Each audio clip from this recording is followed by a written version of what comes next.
Hello students, the knowledge table पर आप सभी का स्वागत है। दोस्तों, जैसा कि आप सभी लोग जानते हैं कि सीबीएसई द्वारा क्लास 12th के एग्ज़ाम को कैंसिल कर दिया गया है। यानी इस साल सीबीएसई क्लास 12th के सभी बच्चों को पास कर देगी और इसके लिए किसी भी परीक्षा का आयोजन नहीं किया जाएगा। इसी के साथ ही सीबीएसई ने एक और नोटिफिकेशन जारी किया दोस्तों, और इस नोटिफिकेशन के अनुसार सीबीएसई ने उन छात्रों के लिए एक विकल्प दिया है जो छात्र परीक्षा देना चाहते हैं।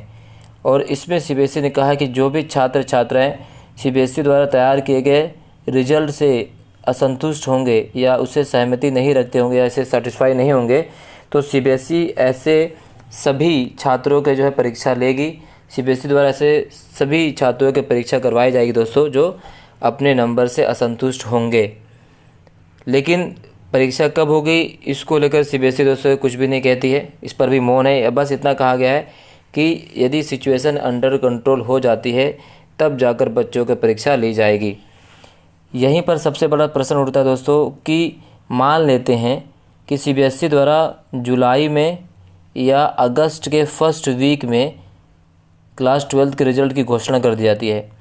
अब उस रिज़ल्ट आने पर जो बच्चा असंतुष्ट है उस रिज़ल्ट से, क्योंकि उसे पता है अगर मैं एग्ज़ाम देता, अगर परीक्षा होती तो मैं इस रिज़ल्ट से कहीं अच्छा प्रदर्शन कर सकता था, परंतु एग्ज़ाम को कैंसिल कर दिया गया। अब जो रिज़ल्ट घोषित किया गया तो बच्चा उससे असंतुष्ट है।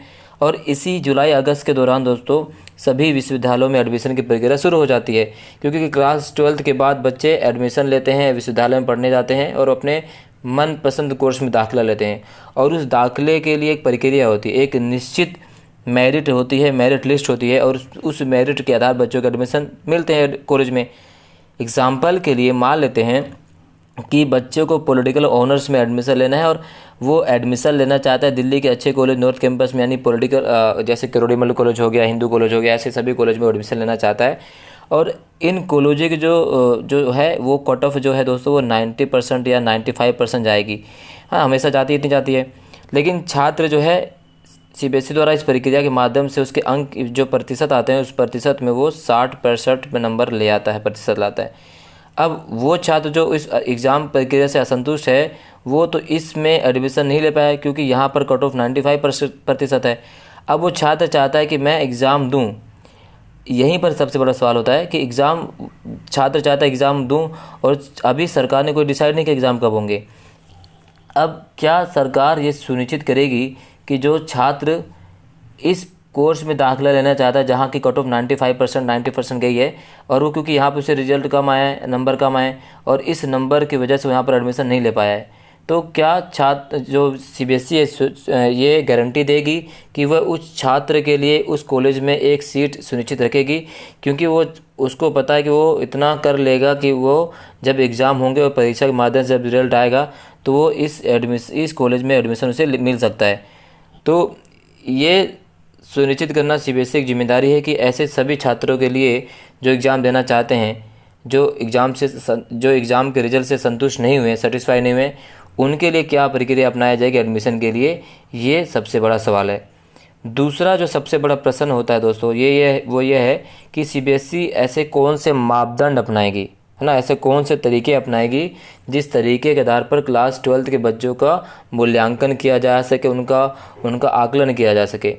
क्योंकि मोदी जी ने भी कहा है कि छात्रों के जो रिजल्ट हैं उनको वेल डिफाइंड मैनर के आधार पर, मापदंडों के आधार पर और समय अनुसार सारणीबद्ध तरीके से घोषित किए जाएं। यानी जो रिजल्ट हैं उस रिजल्ट की प्रक्रिया में देरी ना हो, यानी एक समय निश्चित किया जाए और समय के आधार पर ही 1 महीने के अंदर ही बच्चों का रिजल्ट घोषित कर दिया जाए। जैसे हम बताया कि सीबीएसई जो क्लास 12 के रिजल्ट वो जून में 15-20 जून तक आ जाते हैं, राइट। इसी आधार पर जुलाई तक अगर रिजल्ट आ जाए तो वेल कर दिएगा। उसके लिए कम से कम मापदंड क्या होंगे? अब मापदंड जैसे सीबीएसई ने कहा है कि वो क्लास 11th और क्लास 12th के बेस के आधार पर बच्चों के औसत नंबर निकालेंगे और उसी आधार बच्चों को नंबर दिए जाएंगे। अब मान लेते हैं कि कोई एक छात्र ए है और छात्र ए जो है क्लास 11th में इतने में करते हैं, उससे कई ज़्यादा मेहनत वो क्लास 12th में करते हैं, नो डाउट, ये सभी के साथ होता है, राइट। तो अब क्लास 11th में जिस बच्चे का नंबर कम आए तो उस बच्चे को अगर इसी क्लास 11th के आधार पर क्लास 12th में अभी इस समय सिचुएशन में जो पास किया जाएगा तो उस बच्चे को तो नंबर कम मिलेंगे, जिस बच्चों को क्लास 11th में कम नंबर आए थे तो उस बच्चों को क्लास 12th में कम नंबर दिए जाएंगे, लेकिन यदि एग्ज़ाम होते तो उससे ज़्यादा नंबर वो क्लास 12th में ला सकता था। और ऐसा अमूमन होता है क्योंकि क्लास 11th बच्चे उतना मेहनत नहीं करते हैं जितना मेहनत वो क्लास 12th में करते हैं। तो सरकार को कुछ एक ऐसा तरीका अपनाना चाहिए जिससे बच्चों का सही प्रकार से मूल्यांकन हो सके, क्योंकि 11th और क्लास 12th के जो इंटरनल असेसमेंट है उसके आधार पर मूल्यांकन करना उचित नहीं होगा। क्योंकि यहाँ पर एक और सवाल खड़ा होता है कि दिल्ली यूनिवर्सिटी के एडमिशन की प्रक्रिया, दिल्ली जो विश्वविद्यालय दोस्तों वहाँ पर भी एडमिशन की प्रक्रिया शुरू हो जाएगी रिजल्ट आने के बाद। अब दिल्ली यूनिवर्सिटी जो एडमिशन लेती है दोस्तों वो है मेरिट लिस्ट के आधार पर। अब छात्रों को ये लग रहा था कि दिल्ली यूनिवर्सिटी जो है वो इस बार एडमिशन लेने के लिए एंट्रेंस एग्ज़ाम का उपयोग करेगी, क्योंकि छात्रों के तो पेपर हुए नहीं। अब जब पेपर नहीं हुए तो छात्रों के जो नंबर आएंगे वो किसी को कम आएंगे, किसी को ज़्यादा आएंगे। यदि एग्ज़ाम आते तो अच्छे मूल्यांकन हो, एग्ज़ाम हो तो अच्छा मूल्यांकन होता। तो ऐसा विचार किया जा रहा था कि दिल्ली यूनिवर्सिटी में एंट्रेंस बेस के आधार पर एडमिशन होगा। लेकिन दिल्ली जो विश्वविद्यालय है उसने एंट्रेंस एग्ज़ाम को लेकर पूरी तरीके से उसके आकर खारिज कर दिया। यानी इन्होंने कहा कि एंट्रेंस एग्ज़ाम को कोई विकल्प नहीं, कोई ऑप्शन नहीं है, एडमिशन मेरिट के आधार पर ही एडमिशन किए जाएंगे जैसे पहले होते थे।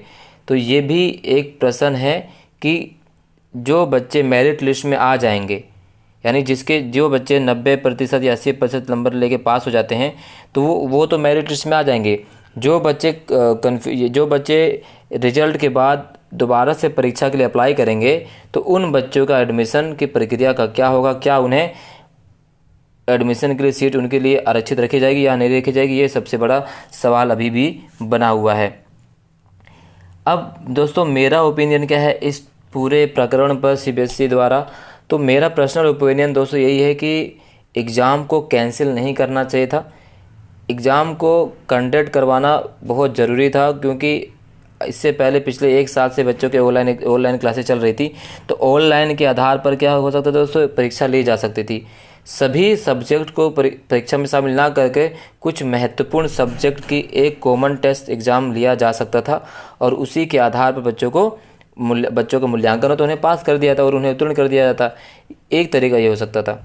दूसरा जो सबसे बड़ा दोस्तों यह है कि क्योंकि एग्ज़ाम को कैंसिल करना नॉट ए सॉल्यूशन, क्योंकि हमारा फ्यूचर इंपॉर्टेंट है। अगर लगातार इसी तरह एग्ज़ाम कैंसिल होते रहेंगे तो सबसे पहले तो हमें अपने एजुकेशन सिस्टम को बदलना पड़ेगा। अब हमें कोरोना काल के हिसाब से ही, कोरोना काल के आधार पर ही हम अपने एजुकेशन को भी तैयार करना पड़ेगा, एजुकेशन पॉलिसी को भी तैयार करनी होगी क्योंकि कोरोना तो दोस्तों अब पैंडेमिक जो है 1 साल के लिए नहीं, तो पैंडेमिक हमेशा या 3 साल 4 साल 5 साल के लिए आती रहती है। तो उस आधार पर हमें अपने एजुकेशन पॉलिसी को बदलना होगा और कुछ ऐसी प्रक्रिया का पालन करना होगा जिस प्रक्रिया के आधार पर हम बच्चों का आसानी से मूल्यांकन कर सकें, क्योंकि कोरोना अभी इतनी जल्दी ख़त्म होने वाला नहीं है। और बार बार एग्ज़ाम कैंसिल करने से क्या होगा दोस्तों, बच्चों के अंदर कंपटीशन की भावना समाप्त हो जाएगी, क्योंकि हमारे यहाँ पर हर चीज़ में एडमिशन कंपटीशन पर ही मिलता है। आपको नौकरी देना है तो भी कंपटीशन, किसी कॉलेज में एडमिशन लेना है तो भी कंपटीशन, नीट जेई किसी चीज़ में एडमिशन लेना, हर चीज़ में क्या है आपको कंपटीशन में बैठना पड़ता है। तो अब कंपटीशन की भावना बच्चों में समाप्त हो जाएगी, क्योंकि बच्चे साल भर मेहनत करते हैं और अंततः उन्हें पता चलता है कि एग्ज़ाम कैंसिल कर दिए गए।